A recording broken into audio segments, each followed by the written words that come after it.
thing that we always did was we looked for the murder room. As a realtor, one of the best things that you can do is in the MLS, read the realtor notes.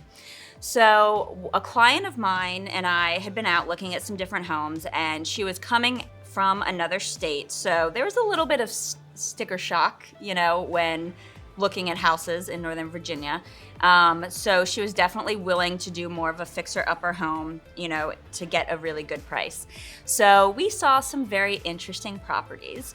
And in one of the realtor notes, it had been cautioned that we be very careful when we go out to look at the garage.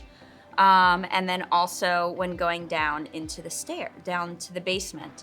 And like I said, we had seen numerous houses, but when we went to this house, the garage was literally falling off of the house to where the foundation had disconnected from the house and it was sinking.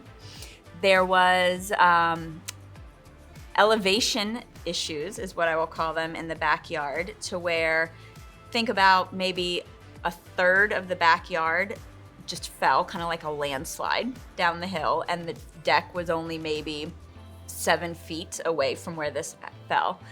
So we're looking, and so my client does not seem to be bothered by any of this. So she's looking around, and we go into the kitchen and we go to go down the stairs. And I had given up at that point, and I was like, I refuse to walk down these steps, because I had taken one step on it and they were already shaky, and the steps going to the basement were about to fall off.